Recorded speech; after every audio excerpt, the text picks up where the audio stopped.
Assalamualaikum warahmatullahi wabarakatuh. Selamat siang, Bapak, Ibu, Bapak sekalian. Pertama saya ucapkan terima kasih kepada Pak Tiro dan Lembaga Psikologi UI ya, dan mengundang saya untuk sedikit berbagi pengetahuan dan pengalaman. Ini bukan merupakan sesi yang sudah siang ya.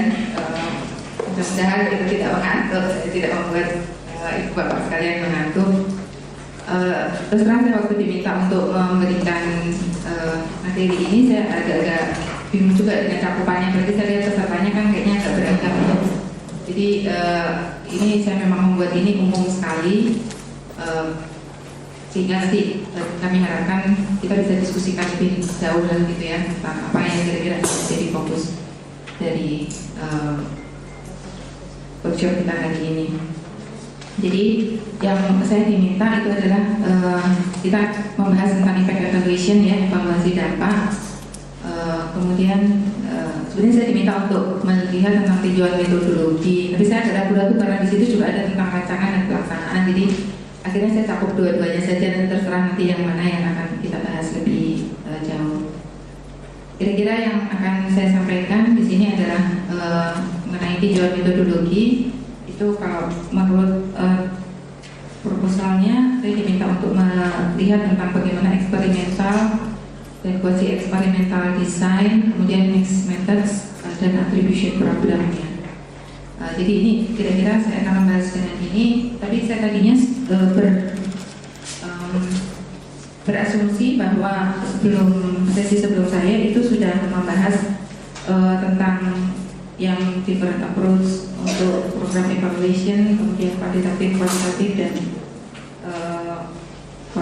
expose, ex ante, kontrafaktual gitu. Jadi saya rasa mungkin nanti kalau dirasa ada yang saya terlalu cepat atau ada yang mungkin tadi mungkin belum terbahas, silakan aja diinterupsi ya. Tidak apa-apa, kita akan lebih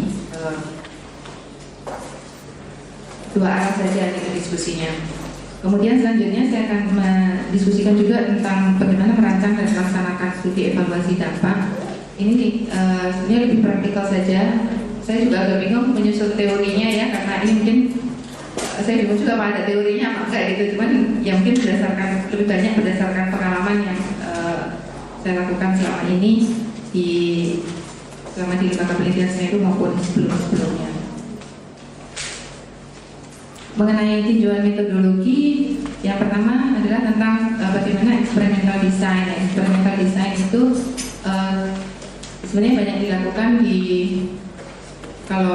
karena saya tadinya ilmu saya perikanan ya, jadi saya dulu waktu belajar pertama-tama statistik, terus kemudian rancangan percobaan gitu ya. Jadi experimental design itu sebetulnya hampir sama seperti rancangan percobaan. Bagaimana kita mengendalikan perlakuan yang akan diberikan gitu ya.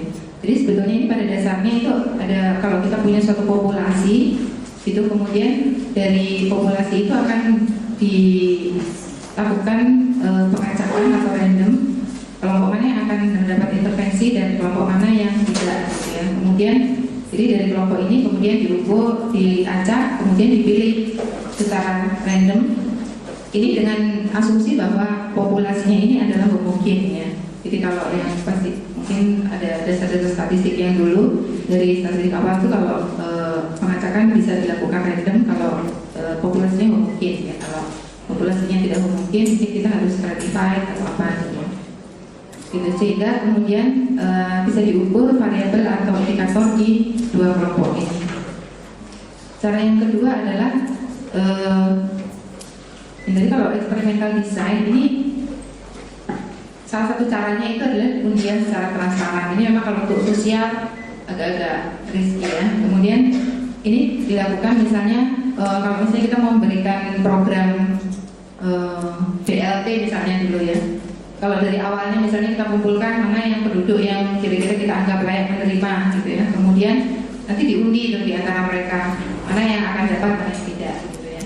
Nah itu bisa, atau kita misalnya minta ada di sini yang berminat untuk mengikuti, misalnya ada yang berminat untuk mengikuti workshop ini ya. dari sekian banyak yang mendaftar, kemudian bukan diseleksi berdasarkan kriteria ini, tetapi kita anggap mereka semua mungkin punya keinginan yang sama untuk belajar tentang impact evaluation. Kemudian kita acak, mungkin yang mendaftar tadinya 80, yang ikut hanya 40. Nah, yang 40 lagi itu dianggap sebagai kontrol gitu ya. Itu maksudnya experimental design. Sehingga dengan cara melakukan pengacakan ini dianggap hasilnya bisa lebih dipercaya. Jadi kan kalau tadi yang untuk peserta workshop sama-sama ingin belajar tentang impact evaluation gitu ya. Satu dikasih materi di workshop, yang lainnya enggak. Kemudian dibandingkan hasilnya, misalnya melakukan penelitian, misalnya membuat rancangan penelitian, hasilnya seperti apa. Itu jadi dianggap pembandingnya sepadan gitu ya. Nah, ini harus dilakukan sebelum program itu dimulai. Kritiknya itu adalah kadang-kadang dia nggak etis ya, apalagi kalau untuk bidang-bidang sosial seperti tadi itu, kalau kita memberikan bantuan, sudah tahu ini masyarakat miskin perlu dibantu, tapi ada yang diacak kemudian dikasih bantuan, yang lainnya tidak. Jadi ini banyak yang terutama teman-teman yang dari bagian hak asasi manusia ini agak-agak mengkritik cara-cara ini ya. Kemudian juga ada masalah dengan non-compliance, dia tidak diikuti terus karena dia pindah atau berhenti gitu ya. Jadi ini memang lebih banyak dilakukan di lab. Tapi salah satu contohnya adalah misalnya pada waktu mungkin Ibu Bapak sekalian tahu tentang program PKH ya. Program PKH itu pada awalnya dia itu ada kesepakatan bahwa itu akan dibuat dengan experimental design. Jadi mereka melakukan melihat daerah-daerah mana yang layak untuk mendapatkan ini, kemudian daerahnya itu diacak sebetulnya, mana daerah kontrol, mana daerah akan mendapat treatment. Kemudian tapi ternyata setelah program berjalan itu kadang-kadang kesepakatan tentang eksperimental ini nggak bisa dijaga terus gitu ya, karena ini kan perlu kesepakatan juga dengan pemerintah daerah, karena ini ada dukungan dari pemerintah daerah dan sebagainya. Jadi yang terjadi adalah misalnya karena kebetulan Semeru terlibat di dalam studi kualitatif ya, kualitatif untuk evaluationnya, kita melakukan baseline, kemudian melakukan kontrol, atau melakukan impact evaluation setelah 3 tahun. Ternyata beberapa daerah yang tadinya didesain untuk kontrol itu waktu kita kunjungan 3 tahun kemudian dia sudah mendapat treatment gitu, karena ada desakan dari pemerintah daerah bahwa ini kan daerah sama miskinnya gitu. Jadi alasan-alasan politis membuat kemudian itu dia mendapat kontrol. Kemudian yang kedua adalah quasi experimental design. Jadi ini kelompok kontrolnya itu dipilih berdasarkan kedekatan karakteristiknya dari kelompok yang diintervensi. Jadi ya memang yang diintervensi ya semua yang dianggap, tapi kadang-kadang kalau kita melakukan intervensi itu tetap ada mistargetingnya itu, atau exclusionnya gitu ya. Jadi kemudian kelompok yang tidak mendapat itu yang kemudian dijadikan kontrol gitu.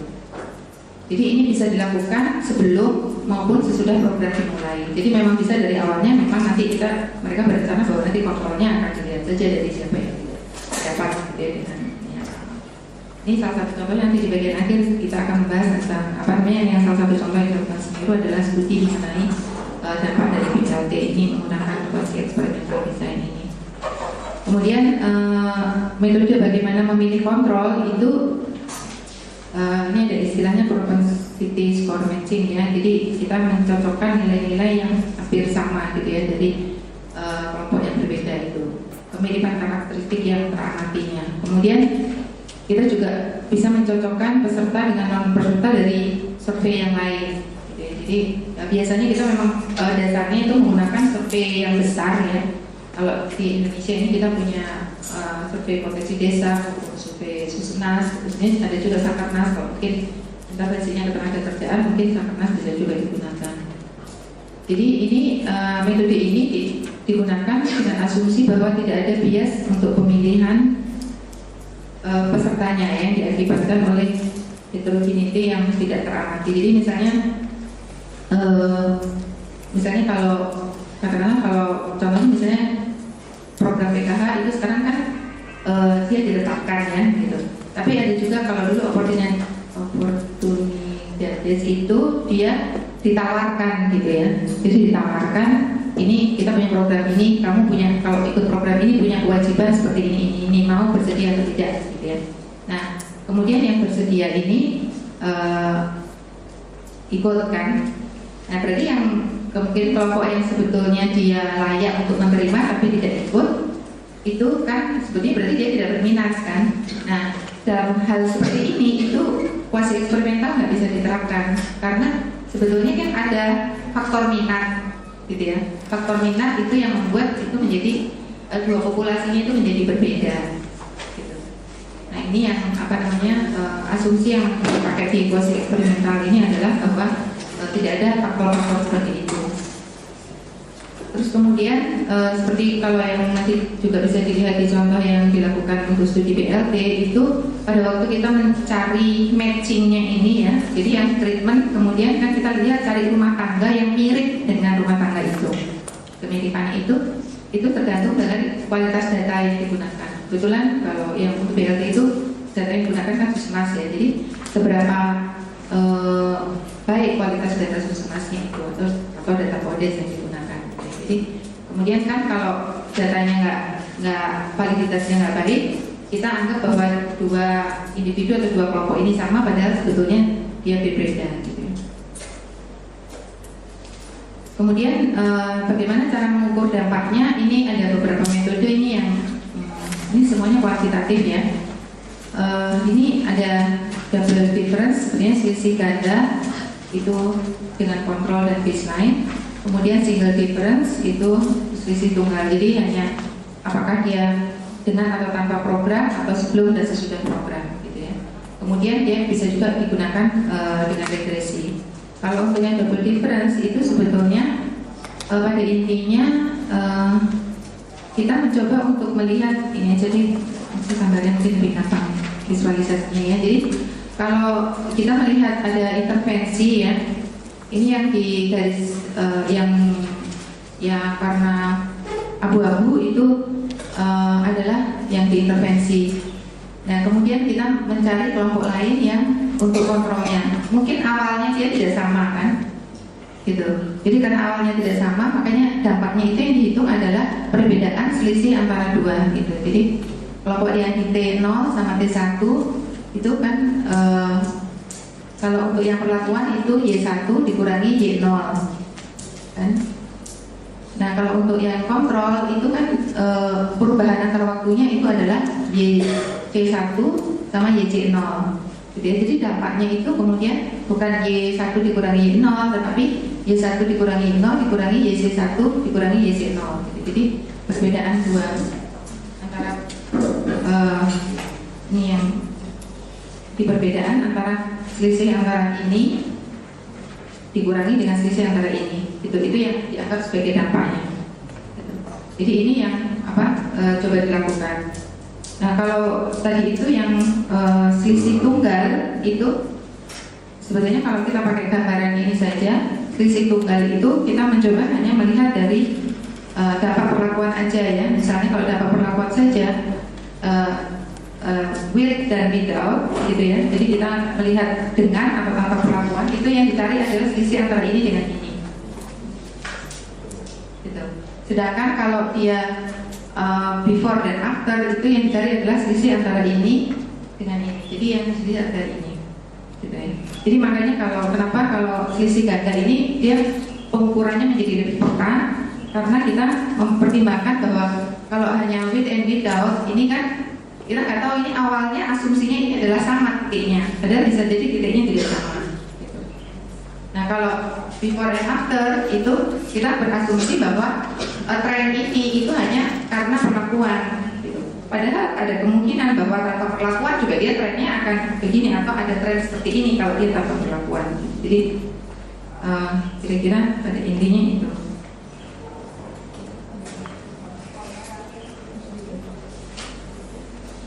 Nah, kemudian untuk regresi ini bisa diaplikasikan baik untuk double difference maupun single difference tadi.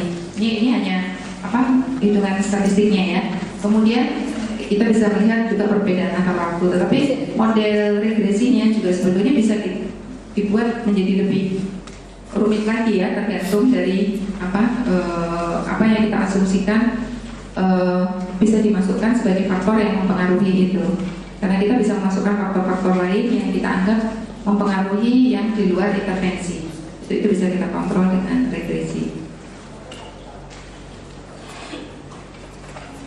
Kemudian yang metode yang satu lagi yang dibahas adalah mixed methods ya. Kalau mixed methods ini sekarang sedang in ya, mixed method ini, dan banyak sekali yang membahas dan menjadikan tentang mixed method. Jadi latar belakangnya mixed method ini adalah sebenarnya ada berdasarkan berbagai macam pengalaman dari ahli-ahli yang melakukan evaluasi data.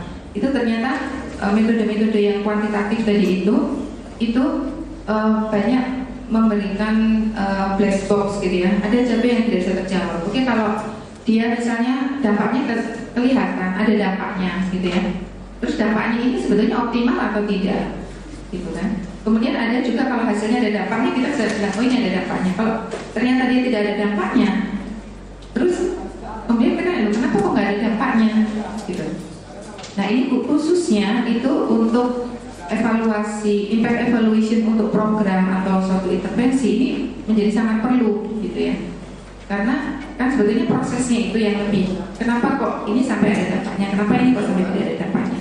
Nah itu memerlukan metode yang mixed method gitu ya. Nah mixed method sendiri ini sebetulnya kalau secara pengertiannya, definisinya itu adalah penggabungan antara dua metode. Mungkin tadi di sesi yang pagi tadi sudah dijelaskan ada kuantitatif, kualitatif ya. Gitu ya. Kualitatif itu ada kalau kuantitatif kita kan sudah dengan asumsi ya, sudah ada asumsi yang akan dibuktikan. Kalau kualitatif itu kita lebih banyak grounded, jadi tanpa asumsi kita lihat apa sih yang terjadi. Ya. Jadi dia lebih eksploratif kalau kuantitatif. Nah ini diintegrasikan dua metode ini sehingga menjadi dalam satu studi yang sama gitu. Nah tujuannya itu adalah supaya kita mendapat gambaran yang lebih utuh gitu tentang apa yang sebetulnya terjadi di dalam intervensi yang akan kita amati itu. Nah jenis-jenis mixed methods-nya ini itu ada kalau pengarang ahli yang lain itu ada beberapa ya, tapi secara umum ya secara garis besar itu ada 4 macam. Yang pertama itu adalah untuk triangulasi. Dan triangulasi itu adalah kita sebetulnya ini dilakukan bersamaan ya. Jadi pengambilan data kuantitatif dilakukan bersamaan dengan pengambilan data kualitatif dengan tujuan yang dan pertanyaan yang hampir sama. Kemudian interpretasinya digabungkan. Jadi ini adalah sebenarnya untuk mencocokkan ini sebetulnya valid nggak sih jawabannya ini gitu ya. Itu yang untuk triangulasi. Kemudian ada yang embedded itu berarti di dalamnya gitu ya. Kebanyakan itu studi-studi kuantitatif itu di pretestnya ya. Terus kemudian nanti akan dilanjutkan dengan kuantitatif yang post testnya. Tetapi di dalam selama menunggu ini ada proses yang lebih sifatnya kualitatif gitu ya. Jadi misalnya contohnya kalau kita melakukan studi misalnya tentang katakanlah yang maksudnya BLT ya. Kalau itu dari awalnya misalnya kita sudah tahu seperti apa sih kondisi masyarakat pada waktu sebelum ada BLT gitu kan. Itu secara kuantitatif gitu ya. Kondisi kemiskinannya seperti apa. Kemudian dilakukan direncanakan mungkin setelah diberikan uang dan sebagainya kita akan melakukan studi kuantitatif lagi. Tetapi di dalamnya sini ini ada studi kualitatif yang bertujuan untuk melihat proses, persepsi dan sebagainya. Jadi itu masuk di dalamnya, di dalam proses penelitian itu. Jadi antara dua waktunya. Yang ketiga itu adalah explanatory ya, jadi memberikan penjelasan. Yang pertama adalah kita punya studi kuantitatif yang besar ya. Studi kuantitatif biasanya kan jumlahnya harus sampelnya juga besar, representatif. Kemudian kita dapat hasil. Nah hasilnya ini kita nggak bisa menjelaskan kenapa ini kok bisa begini. Misalnya katakanlah kita punya studi di seluruh Indonesia. Kita melihat kenapa kok program ini di bagian Indonesia bagian timur kok dia lebih berhasil daripada di Indonesia bagian barat. Nah, untuk mencari jawaban ini kita akan melakukan studi kualitatif. Gitu. Itu misalnya ada program BOS misalnya gitu ya. Ini program BOS ini kok ada sebagian yang dia angka partisipasi sekolahnya meningkat gitu ya. Di tempat lain partisipasi sekolahnya tidak meningkat. Kenapa gitu kan? Nah, kan pertanyaan sendiri dari studi kuantitatif tidak terjawab. Gitu. Nah, itu dilakukan penelusuran dengan studi kualitatif. Jadi kita datang ke tempat di mana yang terjadi misalnya tidak ada dampaknya, kemudian dengan lebih eksploratif kita melihat faktor-faktor apa saja yang sebetulnya mempengaruhi hal ini. Kemudian jenis yang keempat itu adalah yang eksploratori ya, jadi penggalian. Jadi ini biasanya adalah studi kualitatif yang didahulukan. Jadi melakukan studi kualitatif dulu, sifatnya grounded ya, kita mengeksplor apa saja sih dampaknya yang menurut persepsi masyarakat. Kemudian dari hasil dari studi kualitatif itu baru digunakan untuk menyusun instrumen kuantitatifnya. Karena studi kualitatif itu kadang-kadang kalau dia sampelnya juga kecil dan sebagainya, kadang-kadang dianggap dia sebagai anecdotal evidence aja, tidak representatif. Nah, untuk memperkuat itu kemudian dilakukan studi kuantitatif yang lebih besar. Tetapi studi kuantitatif itu disusun berdasarkan studi kualitatif yang mereka sudah tahu kira-kira dampak potensialnya itu apa saja. Gitu ya. Misalnya salah satunya ini sering sekali perlu dilakukan biasanya kalau kita melihat program-program yang kita melihat dampaknya itu indirect ya. Gitu, dampaknya itu tidak langsung gitu. Jadi kita agak susah nih menggalinya kemana sebetulnya dampaknya itu, gitu kan? Nah ini biasanya dilakukan kualitatif dulu, sudah melihat kira-kira menurut yang penerima program seperti apa, penerima program seperti apa, gitu ya. Kemudian menurut stakeholders lain yang ada di apa yang terkait itu seperti apa. Kemudian baru disusun instrumennya sehingga instrumen itu lebih peka dalam menangkap dampak-dampaknya dari suatu program. Nah, semua metode-metode ini sebetulnya itu disusun karena adanya masalah ini nih, masalah kita dibilangnya attribution problem ya. Attribution problem itu ini adalah masalah yang paling mendasar untuk studi dampak ya. Jadi impact evaluation itu masalah yang pertama, yang paling mendasarnya itu adalah attribution problem itu, sehingga mereka menciptakan berbagai macam metode. Gitu. Sebenarnya attribution problem itu didasarkan pada pertanyaan sebetulnya seberapa besar sih pengaruh dari intervensi itu terhadap outcome. Gitu. Ini karena memang masyarakat yang berubah atau karena adanya intervensi itu.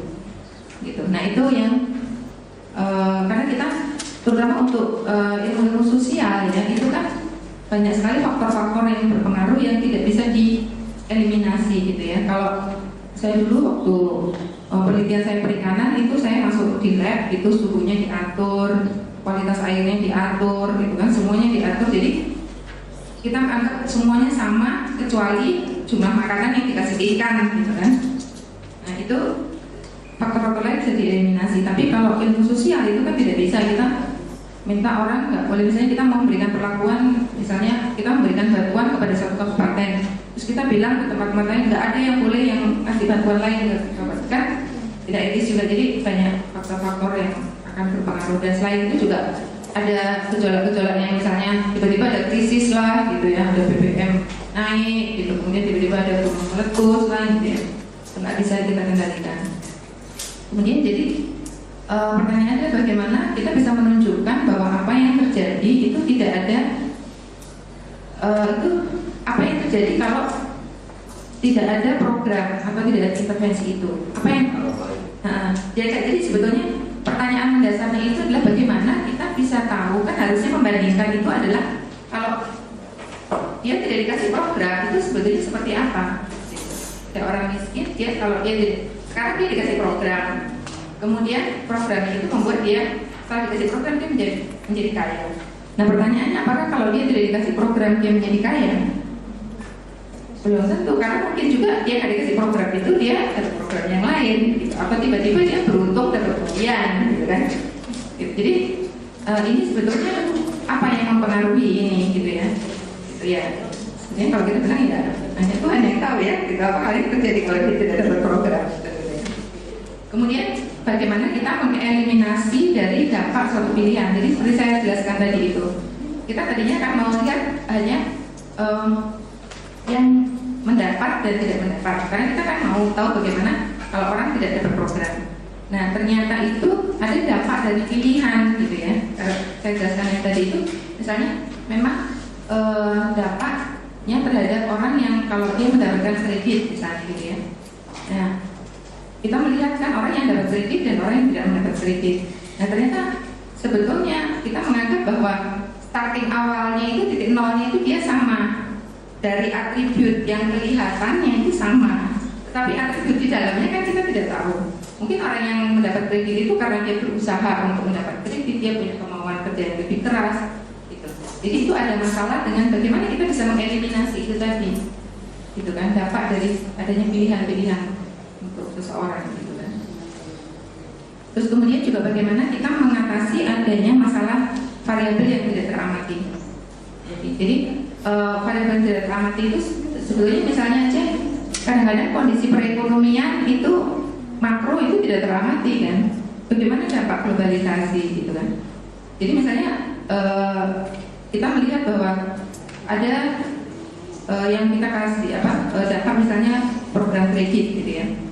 Kita kasih kredit, kemudian ada yang mengambil, ada yang tidak mengambil, gitu ya. Mereka usahanya menurut kita sama, gitu kan.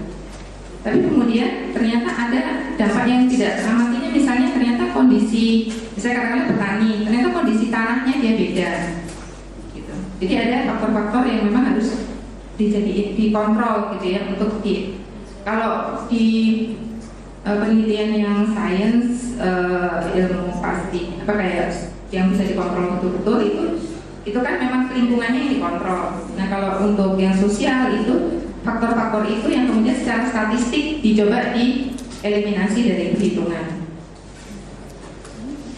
Nah bagaimana ini kita bisa mengatasi ini, gitu ya. Secara kuantitatif itu diciptakanlah macam-macam cara ya, ada randomized control trials, terus kemudian pipeline approach ini adalah bahwa misalnya kita mau mendaftarkan untuk mendapat kredit, gitu ya. Ini kan udah sama-sama mendaftar nih, berarti ini sama-sama berminat kan. Kemudian dari yang mendaftar itu diacak, gitu kan. Ini yang tahun pertama dapat sini, yang lainnya itu menunggu nanti ada yang tahun kedua, ada yang tahun ketiga. Nah kemudian diamati ini perbedaannya ini kan sudah, jadi dia di dalam pipeline itu. Kemudian propensity score matching itu yang kita mencari padanannya. Kemudian judgmental matching itu kita hanya melihat dari penampilan luar saja, judgment dari penelitinya. Kemudian ya double difference regression analysis, instrumental variable itu kita menciptakan variabel-variabel baru yang untuk mengontrol faktor yang ada di dalam, gitu ya. Kemudian juga ada ini ini metode-metode kalau yang berminat bisa dipelajari lebih lanjut lah ini. Tapi ada juga approach yang lain ya selain yang kuantitatif ya. Nah approach yang lain itu ada yang ini beberapa contoh saja ya, masih banyak seperti yang lain. Itu ada general elimination methodology. Jadi ini sebetulnya ini metodologi ini lebih kuantitatif ya. Jadi dari studi-studi kasus kemudian kita melihat ada tidak counterfactual dari yang gejala umum yang didapatkan, gitu ya. Kemudian causal contribution analysis ini kita melihat hubungan kausal dengan analisis yang lebih mendalam ya. Jadi kalau ini bisa dilakukan dengan participatory approach, itu seringkali kita kan ada mungkin teman-teman yang di NGO mungkin agak familiar dengan misalnya analisis akar masalah, gitu ya. Nah itu bisa juga untuk melihat seperti apa kira-kira seperti apa hubungan attribution-nya, gitu ya. Jadi faktor-faktor apa yang lain yang mempengaruhi. Nah, selain itu juga ada participatory approach. Ini yang dimana kita participatory approach itu melibatkan pihak yang menerima manfaat dan juga stakeholder lain yang berkepentingan ya, untuk melihat mana sih sebetulnya, jadi menganalisis bersama-sama dengan mereka sebetulnya faktor apa yang mempengaruhi dan faktor apa yang sebetulnya tidak mempengaruhi, gitu ya. Nah ini memang kalau yang approach yang lain ini, kalau untuk beberapa ahli yang kuantitatif itu mereka menganggap itu karena dia tidak bisa diukur dengan angka ya. Jadi kita hanya tahu bahwa ini sebetulnya karena ada faktor lain. Jadi itu penjelasan kualitatifnya, sehingga memang agar approach ini kebanyakan digunakan, dianggapnya kalau kita kemudian menggunakan ini juga kemudian menjadi mixed method ya. Jadi kita menggunakan kuantitatif dan kualitatif secara bersamaan. Untuk mengakhiri ini saya ada kemarin menampilkan 2 contoh studi yang dilakukan oleh Semeru. Itu kayaknya dokumennya ada 3, tapi ada studinya 2 sebenarnya. Yang pertama adalah BLT yang itu SADP ya. Yang BLT ini saya rasa mungkin teman-teman sudah tahu ya, BLT itu programnya seperti apa ya. Ini kan sangat terkenal ya. Jadi untuk melakukan ini kita menggunakan beberapa sumber data. Itu ada Susunas panel, Susunas score, dan Podes ya. Jadi intinya itu adalah karena dalam selama pelaksanaan BLT itu Semeru juga melakukan studi kualitatif ya, studi kualitatif. Jadi sebelum kita melakukan studi yang kuantitatifnya itu sudah ada studi kualitatif. Kemarin kita melihat pelaksanaannya, bagaimana pelaksanaannya, dan kita tahu dari pelaksanaan itu bahwa ternyata ada under coverage ya. Under coverage itu jadi kelompok yang sebetulnya layak untuk mendapatkan, tetapi dia tidak mendapatkan ya, karena alokasi dananya itu lebih kecil dari yang seharusnya. Jadi di sini kita melihat adanya potensi bahwa ada kelompok orang yang sebetulnya miskinnya sama dengan yang mendapatkan BLT, gitu ya. Dan kebetulan juga data di Susunas itu dia menanyakan tentang apakah dia menerima BLT atau tidak. Jadi sehingga data Susunas bisa kita gunakan untuk basis datanya. Jadi kita menggunakan data Susunas sebelum Februari 2005 itu belum ada BLT, kemudian Februari 2006 sudah ada BLT. Gitu ya. Nah ini kita menggunakan propensity score matching itu, kita mencari orang yang atributnya, karakteristiknya sama dengan penerima. Gitu. Kemudian itu kita bandingkan, jadi ini jadi double difference ya yang digunakan itu. Jadi kita lihat sebelum dan sesudah untuk yang menerima dan sebelum dan sesudah untuk yang tidak menerima. Walaupun kita sudah menganggap bahwa yang karakteristik rumah tangganya itu hampir sama gitu ya, tapi kita tetap menggunakan itu. Nah kemudian untuk penjelasannya itu kita banyak melihat dari kualitatif studinya gitu ya. Jadi bagaimana ketepatan penerimaannya, kemudian masyarakat itu menggunakan untuk apa. Jadi pada waktu hasilnya itu kemudian di cross check lagi dengan untuk triangulasinya itu hasil dari studi kualitatifnya. Kira-kira itu ini kalau hasilnya seperti apa mungkin bisa dibaca di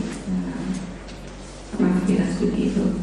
Yang kedua adalah studi SADP ya. Kalau ini tadi kita punya basis data yang bisa kita gunakan gitu ya. Nah SADP ini adalah Sulawesi Agricultural Area Development Project, ini proyeknya Bank Dunia di Sulawesi.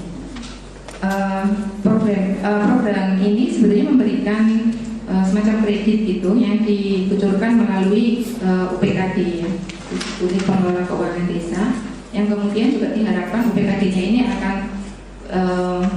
mengalami peningkatan kapasitas, kemudian ada juga dorongan dari pemerintah daerah sehingga dia menjadi lembaga keuangan mikro gitu ya. Nah untuk ini itu tidak ada basis datanya, jadi kita harus melakukan survei. Dan surveinya ini memang studi dampaknya tidak dibuat sejak awal. Jadi pada waktu awal proyek itu tidak ada baseline-nya, sehingga kemudian digunakan itu hanya kontrol dan treatment, gitu ya. Kontrol treatmentnya itu, jadi kita melihat, tapi di treatment juga kita melihat beberapa perbedaan. Waktu pemilihan lokasi sampelnya itu kita melihat juga, jadi faktor akses, jarak, kemudian variasi jarak, faktor keamanan dan sebagainya, tipologi daerah ini sebetulnya adalah untuk mengontrol faktor-faktor lain yang berkontribusi terhadap perkembangan suatu daerah. Di situ kita melihat dampaknya terhadap rumah tangga maupun dampaknya terhadap perekonomian dari satu desa. Jadi itu kira-kira sementara yang mengenai review metodologi, walaupun itu nggak semua ya, masih banyak lagi metodologi lain. Mungkin kalau teman-teman pengen tahu juga bisa kita bahas bersama-sama. Saya mungkin berikan kesempatan dulu teman-teman untuk kalau misalnya ada yang ingin menanyakan, mungkin setengah jam ini.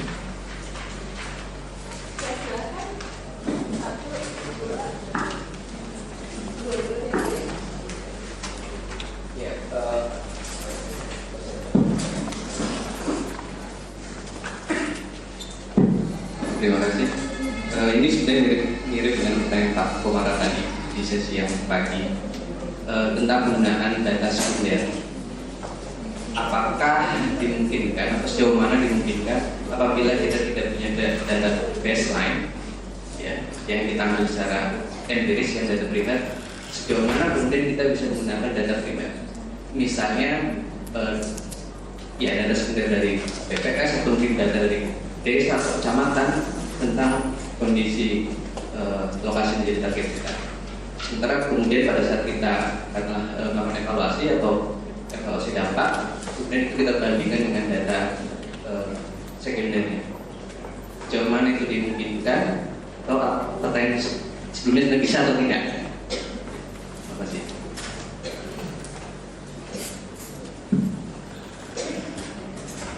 Terima kasih. Saya dari Bu Titik dari Undip.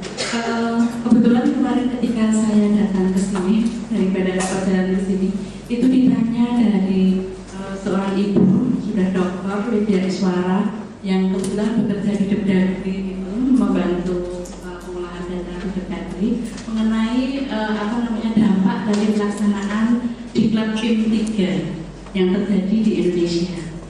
Nah, beliau sudah melakukan survei, melakukan data kualitatif sudah terpenuhi, kemudian data kualitatif juga sudah melakukan FGD dan lain sebagainya.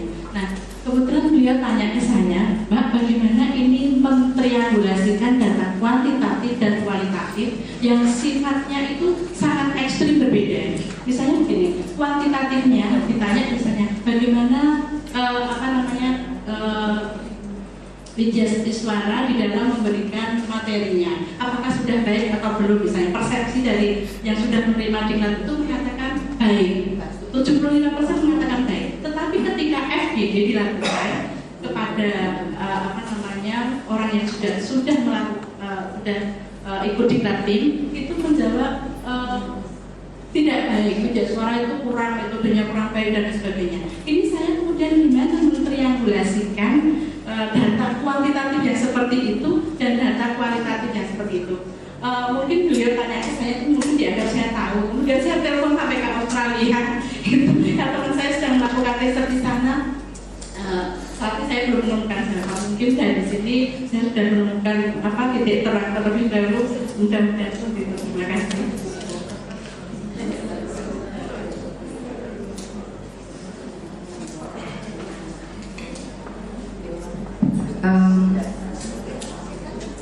Yang pertanyaan pertama ya, tadi tentang data sekunder yang ini bisa atau tidak bisa gitu ya. Sebetulnya itu tergantung bisa atau tidak bisanya, itu tergantung dari apa yang sebetulnya kita mau evaluasi gitu ya. Jadi karena kita melihat, jadi ini data sekunder itu punya kapasitas sendiri gitu ya, sedangkan kita mau lihat yang program itu juga ada skalanya sendiri gitu ya. Sebenarnya pada prinsipnya itu data sekunder itu bisa selama data sekunder itu mempunyai informasi yang relevan dengan apa yang akan kita lihat, indikator dampaknya apa yang akan kita lihat itu gitu. Jadi misalnya gini, ada kalau data misalnya Susenas ya, Susenas itu kan dia representatif di tingkat nasional, di tingkat kabupaten, di tingkat provinsi ya. Di tingkat kabupaten kota itu dia agak sulit, misalnya dia problematik lagi. Kalau kita menggunakan data Susenas untuk studi antar kabupaten itu masih bisa, gitu. Tapi kalau di dalam kabupaten itu dia nggak bisa, gitu. Misalnya aja masalahnya, misalnya ada misalnya intervensi kesehatan ya, gitu ya, intervensi kesehatan. Nah, ada satu donor yang melakukan intervensi kesehatan, misalnya untuk kampanye ibu menyusui, gitu ya. Itu dilakukan di satu kabupaten, kemudian dia intervensinya itu adalah dia memilih beberapa kecamatan yang akan dilakukan intervensi tentang kampanye ibu menyusui, gitu ya. Nah, kemudian mereka melihat sebetulnya data apa sih yang ada di kita, yang data sekunder apa yang ada. Informasi tentang ibu menyusui itu adanya di data Riskesdas. Nah, di data Riskesdas itu kebetulan kabupaten itu masuk menjadi sampel. Nah, mereka mau menggunakan data Riskesdas itu untuk sebagai baseline. Bisa apa enggak? Ya, terus pengalaman saya terkait dengan data Riskesdas itu. Jadi kemudian baseline-nya saya melihat hasil survei di Riskesdas. Nah, kalau untuk tadi ini, kasus ini tadi itu evaluasi treatmentnya kan di satu kabupaten. Dia menggunakan kecamatan kontrol, kecamatan treatment. Data Riskesdas itu untuk satu kabupaten itu nggak bisa dipilah, kan? Sampelnya terlalu sedikit untuk dipilah. Jadi kalau dicari data Riskesdas yang asalnya dari daerah kontrol dan dipilah dengan jadi data Riskesdas yang di daerah treatment, bisa jadi sampelnya itu sangat kecil, dia nggak representatif untuk kuantitatif ya, data kuantitatif. Ya nggak bisa, gitu. Karena kalau nanti dilihat data kabupatennya itu dia itu sudah pengaruh antara treatment dan kontrol di rata-rata jadi satu, gitu.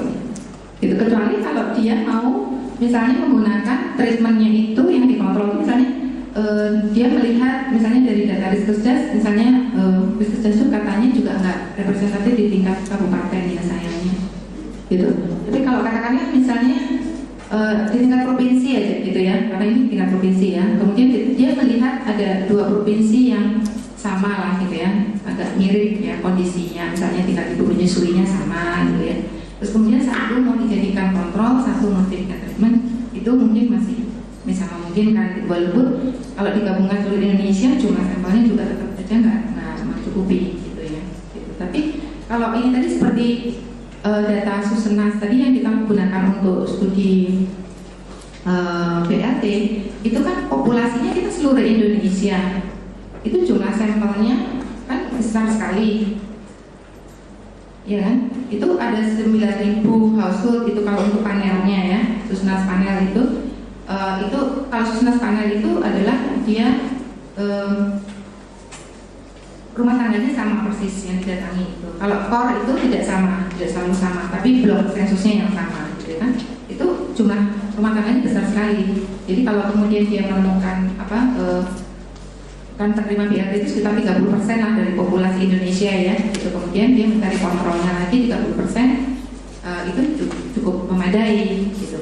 Jadi yang pertama itu adalah kita melihat dulu skala intervensinya itu, jenis intervensinya seperti apa, indikator yang akan diukur seperti apa, apakah itu ada. Terus kemudian keterbatasan dari datanya itu sendiri. Nah yang kedua pengenalan dari data itu diambilnya caranya seperti apa, kemudian kualitasnya seperti apa. Kita sebenarnya bisa aja kayak misalnya perkembangan desa gitu ya, kita melihat dari data monografi desa gitu ya. Tapi pas kita misalnya ke desa itu data monografinya itu nggak lengkap gitu ya. Jadi itu kan nggak bisa juga kita gunakan gitu ya. Jangan-jangan dia ngarang atau seperti apa gitu. Nah ini yang pertanyaan kedua, ini triangulasi ini gampang susah ya Pak ya, gitu karena triangulasi. Sebenarnya kalau triangulasi itu idenya kenapa dia dibilang tri? Karena dia harus 3. Jadi kalau ada 2 yang berbeda, itu satunya lagi itu harus ada pembandingnya. prinsipnya itu sebetulnya gitu. Jadi kalau seperti tadi ada kuesioner, dia menanyakan kuesioner dengan kuesioner, dia bilang skalanya bagus. Kemudian dia melakukan FGD, dia bilang jelek misalnya gitu. Nah harusnya ada satunya lagi itu misalnya dengan observation gitu. Jadi observasi peneliti akan melihat gitu. Nah tetapi kalau ada dua instrumen yang menghasilkan data yang sangat berbeda, itu kita harus memperhatikan bagaimana cara instrumen itu diaplikasikan, pengambilan datanya gimana. Misalnya apakah waktu mengisi kuesioner itu misalnya dia mengisi kuesioner itu caranya seperti apa gitu. Misalnya apakah dibagikan di ruangan kursus misalnya gitu, itu jawaban akan beda dengan kalau dia sudah di luar gitu kan. Kemudian apakah ada itu tadi, kalau yang membagikan dosennya otomatis ya. Kemudian apakah di kuesionernya itu dia yakin nggak bahwa itu nanti dia di anonimus misalnya gitu ya. Jadi apa yang mempengaruhi mereka untuk menjawab sesuai dengan ya. Jadi makanya kalau untuk FGD juga biasanya itu malah ada yang bilang bahwa justru FGD itu yang lebih bermasalah, karena FGD itu kan terbuka ya. Kalau kuesioner itu kan dia tertutup, jadi dia bisa menjawab sesuka hatinya dia. Kalau FGD itu ada kontrol gitu. Jadi kalau dia tidak yakin bahwa FGD itu dia melakukan pendapat itu cukup aman, jadi kan ada ininya tuh, ada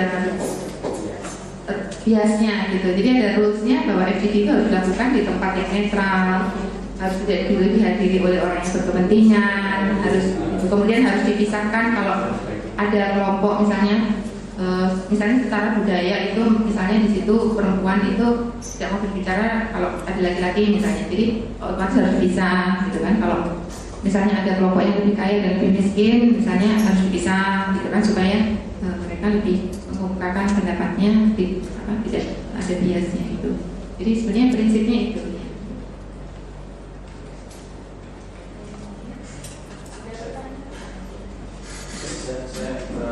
Maaf kalau saya salah. Itu di halaman 17 dan 18. Saya lama itu mengenai selection effect dan general. Dan ini dengan yang PowerPoint 18 cara mengatasinya.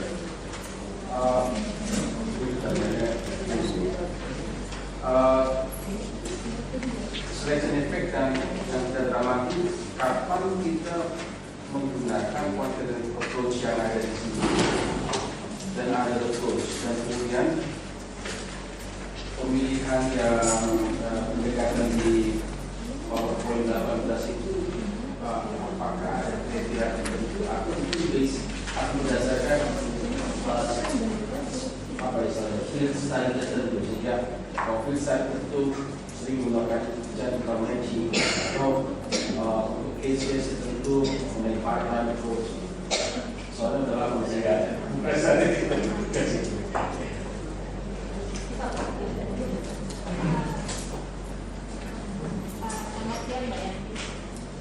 Saya cuma mau melanjutkan apa yang tadi belum terjawab di sesi pagi sebenarnya.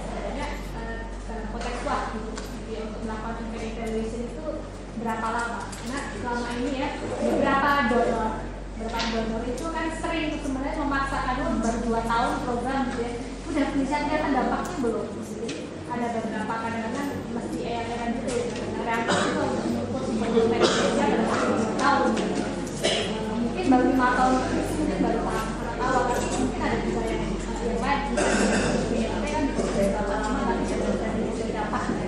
Jadi waktu ideal yang biasanya dalam konteks intervensi sosial itu kemudian trennya itu sebenarnya berapa tahun sih layak untuk dilakukan pengukuran dampak?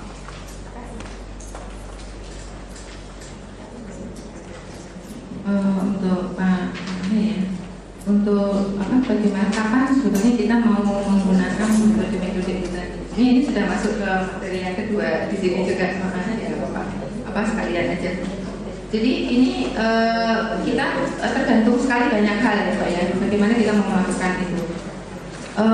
Kalau kita mau memilih metode apa yang akan kita lakukan itu, yang pertama kita harus melihat dulu kira-kira persoalannya seperti apa, gitu ya? Kira-kira persoalannya seperti apa?